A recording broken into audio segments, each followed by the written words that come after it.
ونتوكل عليه ونعوذ بالله من شرور أنفسنا ومن سيئات أعمالنا من يهده الله فلا مضل له ومن يضلل فلا هادي له أما بعد أعوذ بالله من الشيطان الرجيم بسم الله الرحمن الرحيم ورفعنا لك ذكرك آمنت بالله صدق الله خالقنا العظيم قال النبي صلى الله عليه وآله وسلم من سب نبيا فاقتلوه آمنت بالله صدق الله خالقنا العظيم ببركة إن الله وملائكته يصلون على النبي یا ایھا الذین آمنوا صلوا علیہ وسلموا تسلیما۔ بھئی کوئی ایک بندہ بھی نہ آپ میں سے نہ بولے۔ مسئلہ میں آپ کو ایک بات بتاتا ہوں کہ یہاں پر آئے حضرت صاحب مسجد تو بنا دی شب بھر میں، ایمان کی حلالت والوں نے، من اپنا پرانا پاپی ہی رہا، برسوں میں نمازی بن نہ سکا۔ بھئی ادھر سارے آئے حاضری لگوانے کے لیے، ناراض مت ہوئیے گا، حاضری لگوائی چلے گئے، نوٹ آتے رہے پڑھتے رہے، نوٹ ختم حاضری ختم۔ یہ ہمارا المیہ ہے۔ ہم سب جتنے یہاں پر بیٹھے ہیں ہم کیوں پیچھے جا رہے ہیں؟ مسجد بنانی ہے جی، مسجد بنانی ہے، سارے پیسے دیں گے، نوٹ دیں گے، مسجد بن گئی ایک رات میں بنا دیں گے، نماز پڑھنے کی باری آئے گی کہ وہ ایک بھی نہیں پڑھے گا۔ یہ ہے کہ نہیں بات؟ مسجدیں ویران پڑی ہیں، حاضریاں یہاں پر لگ رہی ہیں اور سارے پڑھ کے جا رہے ہیں، یہ کیا بات ہوئی؟ یہ سرکار کی محفل ہے، یہ کوئی عام محفل نہیں ہے۔ اور میں نے ابھی پڑھا ان اللہ و ملائکتہ یصلون علی النبی۔ حضرت محفل بہت پیاری ہوگی، اللہ پاک آپ کو، آپ کی اللہ نے محفل قبول کی، اللہ نے آپ کو اس وجہ سے توفیق دی، لیکن اتنی بات ہو کہ صبح یہ حضرات جو بیٹھے ہیں 2 سے 3 گھنٹے ہو گئے یہ بیٹھے ہیں، کم از کم ایک بات لے کر جائیں یہاں سے۔ کل کوئی پوچھے محفل ہوئی تھی بڑی سونی ہوئی تھی محفل، پڑھے کہ نہیں؟ پتہ نہیں پڑھا کہ نہیں، پر محفل ہوئی بہت سونی، ایسے ہی ہے نا جی۔ میں نے کہا ان اللہ و ملائکتہ یصلون علی النبی، ان بے شک اللہ ان اللہ و ملائکتہ اور اس کے فرشتے یصلون علی النبی، نبی کریم صلی اللہ علیہ وسلم پر درود بھیجتے ہیں۔ یا ایھا الذین آمنوا، اے ایمان والو۔ اب یہ لقب وہ ہے کہ کائنات کے رب نے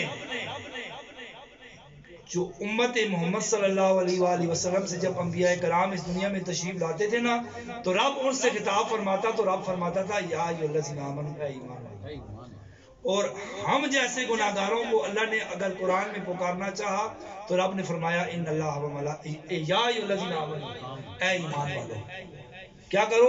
یصلون علی النبی، یا ایھا الذین آمنوا صلوا علیہ وسلموا تسلیما، تم بھی نبی پاک صلی اللہ علیہ وآلہ وسلم پر درود اور کثرت سے سلام پڑھا۔ اب میں نے یہ سلام پڑھا تو سارے خاموش بیٹھے ہیں، کوئی پڑھتا ہے تو پڑھے، نہیں پڑھتا تو ہم کسی کو بھی نہیں کہیں گے نہ پڑھے۔ کیوں؟ لیکن اس آیت میں حکم ہو، ہم دیکھیں دنیا دار ہے نا، ہمارے گھر میں کوئی بندہ آ جائے،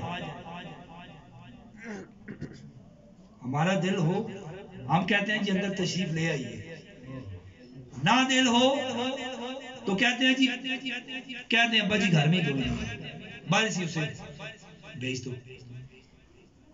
ہم دنیا دار ہیں، ہماری اجازت کے بنا ہمارے گھر میں کوئی داخل نہیں ہو سکتا۔ یہ محفل کس کی ہے؟ یہ ذکر کس کا ہے؟ اب خود سوچ لیں کہ یہ زبان رب نے دی ہے، اور جب اس کے محبوب کا ذکر ہو اور جو اس ذکر پر بولے نہ، کون ہے جی بخیر؟ کون ہے؟ بخیل ہے. یہ میری بات نہیں ہے، یہ سرکار کا فرمان ہے.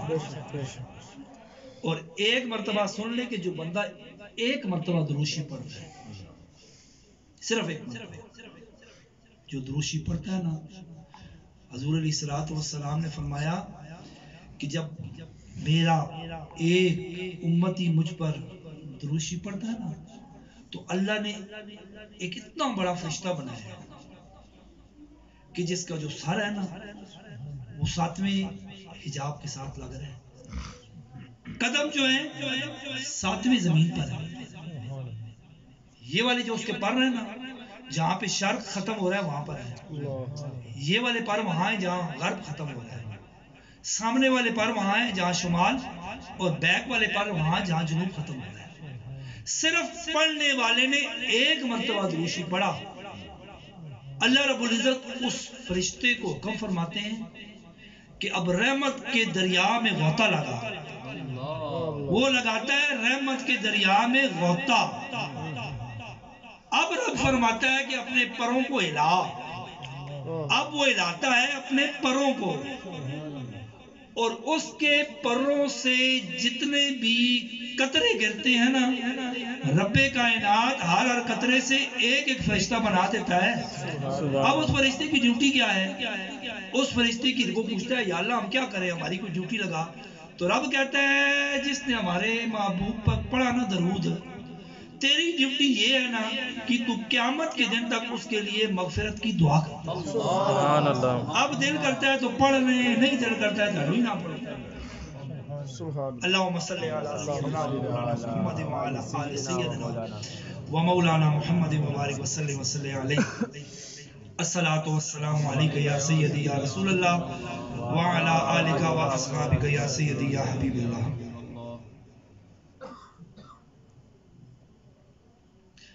آیت پڑھی، بس چاند گزارشات پیش کر کے اجازت چاہوں گا کہ دعا کے لیے چیزیں بھی آ چکی ہیں. اللہ رب العزت نے فرمایا وَرَفَعْنَا لَكَ ذِكْرَكَ، کیا محبوب ہم نے آپ کے ذکر کو آپ کے لیے بلند کر دیا. اب ذکر کو بلند کرنے والا رب کتنا بڑا ہے. یہ زمین پتہ ہے کتنی بڑی ہے؟ کوئی اندازہ لگا سکتا ہے اس زمین کا کہ یہ زمین کتنی بڑی ہے؟ اب زمین پر 27% جو ہے وہ خشکی ہے اور 73% جو ہے وہ پانی ہے. کہتے ہیں ابھی 3 حصے، لیکن وہ ایکوریٹ جو فگر ہے نا وہ 27 اور 73% بنتی ہے. اب پوری اس جو زمین ہے اس کا احاطہ، اس کی پیمائش آج دن تک کوئی سائنس نہیں کر پائی. یہ کتنی بڑی ہوگی زمین. اب زمین بڑی ہے کہ سورج؟ زمین بڑی ہے یا سورج؟ تو ایک سورج اتنا بڑا ہے کہ اس ایک سورج میں 12 لاکھ زمینیں سما سکتی ہیں. یہ 12 لاکھ زمینیں جو ہے نا یہ ایک سورج کے اندر سما سکتی ہیں. ایک سورج اتنا بڑا ہے. اب ایک ستارہ بڑا ہے یا ایک سورج بڑا ہے؟ تو اندازہ لگائیے. چھوڑ دو اس کو، چھوڑ دو، خیر ٹائم ہی تھی. ایک ستارہ کتنا بڑا ہے؟ تو ستارہ ایک اتنا بڑا ہے کہ اس ایک ستارے میں 90 کروڑ سورج جو ہے وہ سما سکتے ہیں. اب آسمان پر کتنے ستارے ہیں کوئی گن ہی نہیں سکتا. تو پھر اس زمین کو، اس سورج کو، ان ستاروں کو، ان کہکشاؤں کو، ان آسمانوں کو بنانے والا رب کتنا بڑا ہوگا. سبحان اللہ. اور پھر اس رب کا محبوب کتنا اس کے قریب ہوگا کہ جس کے لیے رب فرما رہا ہے کہ وَرَفَعْنَا لَكَ ذِكْرَكَ. کیا محبوب ہم نے آپ کے ذکر کو آپ کے لیے بلند فرما دیا. سبحان اللہ. ابھی حضرت صاحب پڑھ رہے تھے یہاں پر او مر جائے تو بڑھ جاتی ہے قیمت انسان کی، زندہ رہے تو جینے کی سزا دیتی ہے دنیا۔ آج بابا بہت چنگا ہو گیا جی، کوئی ناخوان آئے گا، کوئی خطیب آئے گا، کوئی نقیب آئے گا تو وہ کیا کہے گا؟ بھئی بابا جی کی منقبت پڑھنی ہے جی۔ بابا جی جیتا تھا تو کس نے ساتھ دیا؟ بتائیں جی کون کس نے ساتھ دیا بابے کا؟ شبیر آفتابادی فرماتے تھے کہ سنیوں سے قدر کروانے کے لیے مرنا پڑتا ہے۔ آج مر گیا بابا، سب سے اچھا ہو گیا، جیتا رہا کوئی اس کی قدر نہیں تھی۔ تو جیتے جی جو ہے نا اپنے علماء کرام کی قدر کیا کریں، کوئی بھی ہو۔ آج کا آپ کے یہاں پر آنے کا یہ جو خاص طور پر یہ چھوٹے چھوٹے بچے بیٹھے ہیں، کوئی بڑے بھی ہیں، ان کے لیے میرا ایک پیغام، صرف ایک واقعہ سناؤں گا پھر اس کے بعد اجازت، کیونکہ اللہ رب العزت کے محبوب صلی اللہ علیہ وآلہ وسلم کے بعد اگر مقام اور مرتبہ ہے نا تو وہ آپ کے والدین کا ہے۔ یہ آج کا پیغام ہے آپ کا۔ آج کی میلاد کی محفل کا جو میسج ہے نا وہ یہ ہے کہ اللہ اور اللہ کے رسول کے بعد اگر کوئی بڑا ہے تو آپ کی ماں ہے، آپ کا باپ ہے، تیسرا کوئی نہیں ہے۔ ہم کیا کرتے ہیں جی؟ پیروں کے پیر بھی چھوتے ہیں، ماں کو گالیاں دیتے ہیں۔ چرسی بنگی قسم کا پیر ہو، اس کے جا کر ہاتھوں اور پاؤں کو چومتے ہیں۔ باپ جو ہے وہ 5 وقت کا نمازی اور تہجد گزار ہے، اس کی قدر کوئی نہیں۔ یاد رکھنا یہ بات، سرکار سے بڑا کون ہے؟ واقعہ سنا ہے نا صحابی کا، کلمہ جاری نہیں ہو رہا تھا زبان پہ کلمہ نہیں جاری ہو رہا تھا۔ صحابہ کرام دوڑتے دوڑتے سرکار کے پاس تشریف لائے، یا رسول اللہ صلی اللہ علیہ وسلم فلاں صحابی جو ہے نا اس کی زبان پر کلمہ جاری نہیں ہو رہا۔ آپ صلی اللہ علیہ وسلم نے فرمایا کہ اس کی ماں کو جا کے بتاؤ نا میرا کہ میں اس کے پاس جاؤں یا وہ میرے پاس آئے، میرا میسج دو۔ اماں بوڑھی تھی، میسج سنا سرکار کا تو بمشکل آئی، لیکن آپ صلی اللہ علیہ وسلم کی بارگاہ میں تشریف لے آئی۔ آپ صلی اللہ علیہ وسلم نے اس سے پوچھا کہ بیٹے سے ناراض ہے یا خوش ہے؟ اس نے عرض کی یا رسول اللہ صلی اللہ علیہ وآلہ وسلم میں اپنے بیٹے سے بہت ناراض ہوں۔ کیوں؟ وجہ یہ ہے کہ یہ مجھے زندگی میں بڑا ستاتا تھا۔ آپ صلی اللہ علیہ وسلم نے فرمایا کہ اس کو معاف کر دیں، وہ کہتی ہے نہیں معاف کروں گی۔ آپ صلی اللہ علیہ وسلم نے فرمایا لکڑیاں اکٹھی کرو نا اور اس کو جلا دو۔ کیوں؟ کہ جو ماں اور باپ کا نافرمان ہوگا نا کل قیامت کے دن اس نے جہنم کی آگ میں بھی جلنا ہے۔ تو ماں نے جب یہ بات سنی تو ماں نے اس کو معاف کیا، پھر اس کی زبان پہ کلمہ جاری ہوا، پھر اس کی روح قفس انصری سے پرواز کی، اور پھر آپ صلی اللہ علیہ وآلہ وسلم نے اس کے لیے غسل اور کفن کا حکم فرمایا اور پھر جنازہ پڑھایا۔ اب بتائیں سرکار سے بڑا کوئی ہے؟ بتائیں، آپ سے پوچھ رہا ہوں میں، سرکار سے بڑا کوئی ہے؟ کوئی نہیں نا۔ اب حضرت مالک بن دینار فرماتے ہیں کہ میں جاتا تھا حج کرنے کے لیے، بس آخری یہ واقعہ سنیے گا اور آپ کے دل پہ لگے گا۔ اگر ایمان ہوا نا کسی کے اندر ذرا سا بھی، اچھا ایمان کس چیز کا نام ہے؟ ایمان کس کو کہتے ہیں؟ ایمان ہے کیا شے؟ کس چیز کا نام ہے جی ایمان؟ آپ صلی اللہ علیہ وآلہ، کیا نماز ہے ایمان؟ روزہ حج اور زکوٰۃ ایمان ہے؟ آپ صلی اللہ علیہ وآلہ وسلم نے فرمایا کہ لا یؤمن احدکم حتی اکون احب الیہ من والدہ وولدہ والناس اجمعین، کہ تم میں سے کوئی ایک شخص بھی اس وقت تک ایمان والا نہیں ہو سکتا جب تک اس کے دل میں ہماری محبت اس کے والدین، اس کی اولاد اور ہر شخص سے بڑھ کر نہ ہو جائے وہ ایمان والا ہے ہی نہیں. سبحان اللہ. تو ان سمپل ورڈز کہ ایمان کس چیز کا نام ہے؟ تو ایمان نام ہے محبت رسول کا. سبحان اللہ. عمر سے بڑا کون ہوگا جی؟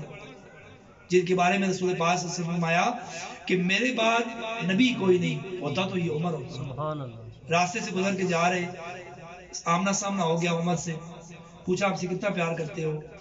اپنی اولاد سے بھی ہر چیز سے بولا. جان کی بات آئی تو خاموشی اختیار کی. آپ سے فرمایا کہ ابھی تو ایمان تیرا مکمل نہیں ہوا. عمر کے بارے میں فرمایا، بخاری اور مسلم کی حدیث ہے. تو پھر دوبارہ جب اسی راستے سے گزرے عمر پھر مل گئے تو آپ سے پوچھا ہم سے کتنا پیار کرتے ہو؟ تو اب فرمایا کہ ہم آپ سے اپنی جان سے بھی زیادہ پیار کرتے ہیں. پھر آپ سے فرمایا کہ اب تو کامل ایمان والا ہوا. خیر، مالک بن دینار فرماتے ہیں نا کہ میں حج کے لیے گیا. اب جو لوگ حج پر گئے ہیں، عمرے پر گئے ہیں، وہ دیکھتے ہیں وہاں پر کتنی مخلوق ہوتی ہے. تو میرے دل میں خیال آیا کہ میں نے ہزاروں لاکھوں کے حساب مجمع دیکھا نا، تو میرے دل میں خیال آیا کہ یا اللہ اتنے بندے تیرے مخلوق آئی ہے، مختلف ممالک سے لوگ آئے ہیں، تو کیا سب کا حج قبول ہو گیا؟ یہی بات سوچتا سوچتا میں سو گیا. میں سویا تو خواب میں مجھے رب کائنات کی طرف سے اشارہ ملا کہ ہارون بلخی نام کا ایک شخص ہے، بلخ کا رہنے والا ہے، سب کا حج قبول ہو گیا، ایک اس کا نہیں ہوا. صبح اٹھا، اسی تجسس میں بلخ کے لوگ جہاں پر تھے نا وہ کیمپ میں نے تلاش کیا، وہاں پر گیا، پوچھا جی ہارون بلخی ہے کوئی؟ تو لوگوں نے بتایا ہے، لیکن ہے بڑا پارسا اور نیک. دن کو سائن، رات کو تہجد گزار، اور پورا سال اس کی یہ روٹین رہتی ہے. چلے گئے اس کے پاس، مصلی بچھا کر نماز پڑھ رہا تھا. فرماتے ہیں کہ میں جیسے ہی اندر گیا نا تو میں نے پوچھا ہارون بلخی ہو؟ تو وہ مجھے کہتا ہے مالک بن دینار ہو. میں بڑا حیران پریشان، بھائی میں اس سے اس کا نام پوچھ رہا ہوں، وہ مجھے میرا نام بتا رہا ہے. میں نے کہا جی میں مالک بن دینار ہوں.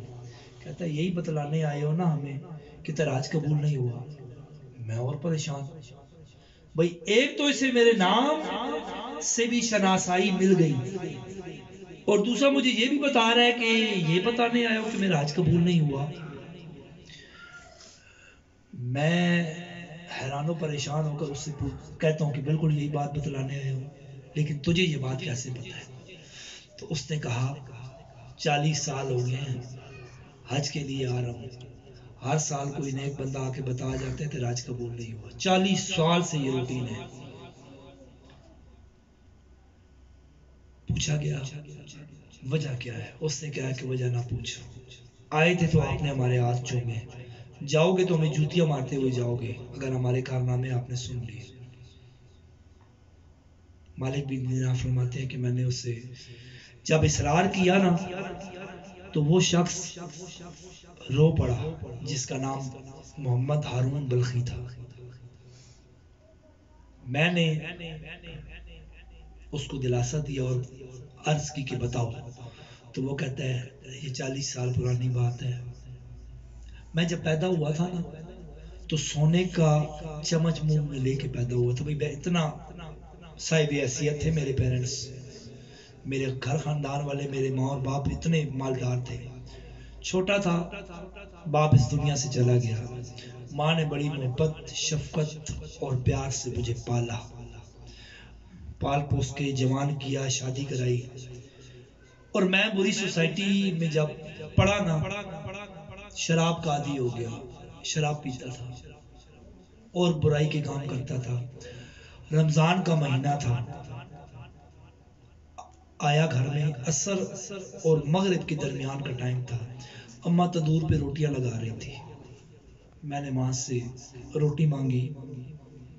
ماں نے کہا کہ ایک تو خود روزہ رکھتا نہیں ہے تو، اور دوسرا جو روزے والے لوگ ہیں، روزہ رکھا ہوا ہے جنہوں نے، ان کے سامنے تو کھائے گا تو شرم نہیں آئے گی. میں ماں سے روٹی کھینچتا، ماں نہ دیتی. میں نے ماں کو دھکا دیا، ماں تندور کے اندر گر گئی. ماں گری تندور کے اندر اور میں آیا کمرے کو کنڈی لگائی آگے سو گیا شراب کے نشے میں دھت موت واقع ہو گئی ماں کی. اگلے دن میں مجھے جب ہوش آئی نہ نشہ وغیرہ اترا تو میں جیسے ہی باہر نکلا نا تو میری بیوی جو تھی وہ سامان پیک کر رہی تھی اور جانے کی تیاری کر رہی تھی. میں نے پوچھا کدھر جاتی ہو؟ کہتی ہے میں ایک سیکنڈ بھی ماں کے قاتل کے ساتھ گزارا نہیں کر سکتی. اور اس ماں کے کہ جس نے مرتے ہوئے یہ وصیت کی کہ میرے بیٹے پہ کوئی بات نہیں آنی چاہیے, کوئی پوچھے تو کہنا خود گر گئی, میں کل قیامت کے دن اس سے حساب لے لوں گی. پھر اس کے بعد میری بیوی مجھے چھوڑ کے چلی گئی. اس کے بعد میری جتنی دولت تھی جائیداد تھی میں نے اللہ کے راستے میں خیرات کر دی. لوگ سواریوں پہ حج کے لیے آتے ہیں, میں پیدل آتا ہوں, پورا سال روزہ رکھتا ہوں, ساری رات تہجد میں میری گزرتی ہے, لیکن 40 سال سے حج پہ آ رہا ہوں. کوئی نہ کوئی اللہ کا نیک بندہ جو ہے وہ مجھے آ کے اللہ کا پیغام دے جاتا ہے کہ تیرا حج قبول نہیں ہوا. مالک بن دینار فرماتے ہیں مجھے اس کی یہ بات سن کے اتنا غصہ آیا کہ میں نے ایک زور سے تھپڑ اس کے منہ پہ رسید کیا اور وہیں سے میں واپس آ گیا. آیا گھر میں سویا, خواب میں آقا علیہ الصلوۃ والسلام کا دیدار مجھے نصیب ہوا. اور سرکار فرماتے ہیں مالک بن دینار ایک جنتی کو تھپڑ مار کے آ گئے. مالک بن دینار فرماتے ہیں کہ میں پھر حیران, بھئی یا اللہ یہ ماجرا کیا ہے؟ ادھر 40 سال کے حج قبول نہیں ہو رہے, یا اللہ تو چاہے تو ایک نگاہ اٹھانے پہ حج مقبول کا ثواب عطا فرما دے. سرکار دو عالم صلی اللہ علیہ وآلہ وسلم نے فرمایا کہ جو اپنی ماں باپ یا دونوں میں سے کسی کے چہرے پر صرف محبت پر ہی ایک نگاہ ڈال دے رب کائنات اس کو حج مقبول کا ثواب عطا فرمائیں گے. اور وہ 40 سال حج کے لیے آ رہا ہے, اس کے حج قبول نہیں ہو رہے, پھر وہ ماں کا قاتل بھی ہے اور سرکار خواب میں فرما رہے ہیں کہ یہ جنتی ہے. میں نے خواب میں سرکار سے پوچھا یا رسول اللہ صلی اللہ علیہ وسلم یہ کیسے جنتی ہے؟ آپ سے فرمایا کہ ماں کی وجہ سے. بھائی حج قبول کیوں نہیں ہو رہے؟ ماں کی وجہ سے. جنت میں کیسے جائے گا؟ ماں کی وجہ سے. تو سرکار نے فرمایا کہ بات یہ ہے کہ کل قیامت کا دن ہوگا نا, نفسا نفسی کا عالم ہوگا, نہ کوئی کسی کا یار ہوگا نہ کوئی کسی کا مددگار ہوگا. اس کے جو نیکیاں ہوں گی نا وہ اس کو جنت میں لے جانے کے لیے کافی ہوں گی, لیکن ماں اللہ کی بارگاہ میں لے کے جائے گی اس کا مقدمہ اور اللہ سے عرض کرے گی کہ یا اللہ یہ وہی ہے جس نے مجھے تندور میں دھکیل کر دھکا دے کر مار دیا تھا. اللہ فرمائے گا ہاں جی آ جاؤ, ماں بھی آ جائے بیٹا بھی آ جائے. اب ماں کسی صورت معاف نہیں کرے گی. اللہ فرمائے گا ٹھیک ہے جی تو جا جہنم میں. اب دنیا میں بھی اگر بندے پر کوئی مصیبت آئے, کوئی پریشانی آئے نا, تو 2 لفظ اس کی زبان سے نکلتے ہیں, ہائے اللہ جی, اور دوسرا کون سا نکلتا ہے؟ ہائے امی جی.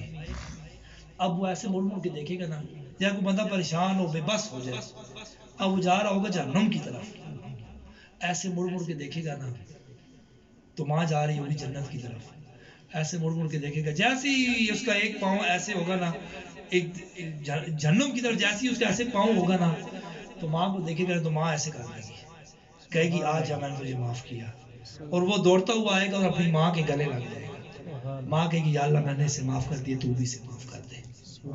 پھر اللہ فرمائے گا کہ اس کو لے ہاتھ سے پکڑ اور ماں اپنے بیٹے کو جو ہے نا جنت میں لے کر جا. دنیا کے اندر ہمارے کیا کسوٹی کیا ہے, ہمارے پاس کیا کسوٹی ہے؟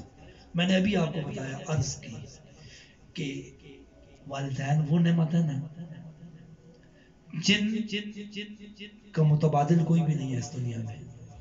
اپنے ماں اور باپ کی قدر کریں. یہاں پر کئی ایسے بیٹھے ہوں گے کہ جن کے نہیں ہے, ان سے پوچھیں کہ قدر کس چیز کو کہتے ہیں. آج ہیں ان کی قدر کریں. یقین کریں ماں اور باپ کی قدر کر لیں گے دنیا آپ کی قدر کرے گی. آپ اگر دیکھنا چاہتے ہیں نا کہ رب آپ سے راضی ہے کہ نہیں راضی، کیا بندہ بڑی نمازیں پڑھے، بڑے روزے رکھے، صدقہ و خیرات کرتا رہے، اللہ راضی ہو جائے گا؟ ہے کسی کے پاس کوئی گارنٹی؟ ہے کوئی بھی نہیں. گارنٹی ایک ہے، اللہ کے محبوب صلی اللہ علیہ وآلہ وسلم نے فرمایا کہ دیکھنا چاہتے ہو نا کہ رب راضی ہے کہ نہیں، تو دیکھ لو امی اور ابا راضی ہیں کہ نہیں.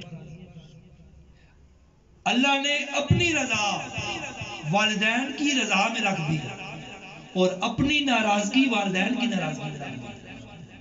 رب نے فرمایا، رب کے محبوب صلی اللہ علیہ وآلہ وسلم نے فرمایا کہ میری ناراضگی جو ہے وہ والدین کی، اگر تمہارے والدین ناراض ہیں چاہے تم جتنی مرضی نمازیں پڑھو، جتنی مرضی صدقہ و خیرات کرتے رہو، رب راضی نہیں ہوگا. ہاں تمہارا اگر باپ اور تمہاری ماں تم سے راضی ہے تو اٹ مینس کہ تمہارے جو رب ہے وہ بھی تمہارے سے راضی ہے. وہ ناراض ہے تو سمجھ جاؤ تمہارے رب بھی تم سے ناراض ہے. تو جتنے بھی بیٹھے ہیں آپ آج یہی میسج لے کر جائیں، اپنے والدین کی قدر کرنی ہے، ان کے سامنے اونچا نہیں بولنا، ان کے ہر حکم کو ہم نے ماننا ہے. انشاءاللہ آپ دیکھیں گے کہ یہ دنیا جو ہے آپ کی پھر قدر کرے گی. میں مبارکباد پیش کرتا ہوں جناب خلیل بھائی کو اور ان کے جتنے بھی معاونین ہیں، ساتھی ہیں، یا اللہ ان سب کی یہ کاوش تو نے یقیناً قبول کی. جتنے بھی حضرات یہاں پر تشریف لائے، اللہ پاک سب کو قدم قدم پر اجر نصیب فرمائے. اور ایک پیغام آخری کہ جو سارے دے کر گئے ہیں اور بابا جی کا نام بھی لے کر گئے ہیں، بابا تو اپنی چلا گیا، وہ اپنی ڈیوٹی دے کر چلا گیا. اب یہ نہیں ہم نے کہ بھئی روڈ ہی بلاک کرنا ہے تو یہ ختم نبوت ہے، یا کسی کو گالیاں دینی ہے تو یہ ہمارا ختم نبوت کا کام ہے. نا ہر بندہ جو ہے نا اگر اپنے گھر سے ہی اپنے آپ سے ہی شروع کر دینا، ہر بندہ کسی نہ کسی فیلڈ میں ہوگا. ٹھیک ہے نا جی. اب جیسے یہ بھائی ساؤنڈ والے بیٹھے ہیں اور یہ بھائی بیٹھے ہیں اور جتنے بھی یہاں پر بیٹھے ہیں، جو جس فیلڈ میں ہے وہ آقا علیہ الصلوۃ والسلام کی ختم نبوت پر کام کر سکتا ہے نا. تو اپنے اپنے طور پر ہر بندہ جو ہے وہ ڈیوٹی دے، انشاءاللہ کام ہوگا اور ضرور ہوگا. کیوں کہ یہ رب کے محبوب کا ذکر ہے. ہم کریں گے تو اپنی عاقبت کو سنواریں گے، نہیں کریں گے. اب اس دن کو افضل صاحب وہاں پر پروگرام تھا، سارے کہتے ہیں جی بھائی ہم نے یہ بڑے ہمارا ایک بھائی ہے یہ جانتے ہیں خلیل بھائی، یہ ہر سٹیج پہ موجود تھا. ختم نبوت کے جب دھرنے ہوئے تو ہر سٹیج پر یہ موجود تھا، اور مائک اس کے ہاتھ میں آتا تھا تو پھر مائک یہ جاتا نہیں تھا، پوری رات پڑتا رہتا تھا. اللہ اس کو مزید برکتیں عطا فرمائے. یہ یہی کہہ رہے تھے نا کہ بھئی ہاتھ کھڑا کریں جی بھی کون کون کام کرے گا، میری باری ہے. میں نے کہا جی کوئی ایک بھی نہ کرے، بھئی آپ لوگ کرو گے ہم کریں گے تو کوئی کام ہوگا. یہ بات نہیں ہے، اللہ جسے چاہے قبول کرے گا اس سے کام لے گا. ممتاز کو کون جانتا تھا؟ آج غازی ہو رہی، کیوں؟ غازی المدین کو کون جانتا تھا؟ لوہار تھانہ. آج کتنا عرصہ ہو گیا، آج ہم ادھر بیٹھ کر اس کا نام لینا. کیوں؟ جب تک بکے نہ تھے تو کوئی پوچھتا نہ تھا. یا رسول اللہ آپ نے خرید کر انمول کر دیا. اور آخری بات، آخری شعر کے ساتھ اختتام کہ عشق سرکار کی ایک شمع جلال و دل میں، عشق سرکار کی ایک شمع جلال و دل میں، بعد مرنے کے لحظ میں بھی اجالا ہوگا. وما علینا الا البلاغ المبین. ماشاءاللہ، سبحان اللہ، ماشاءاللہ.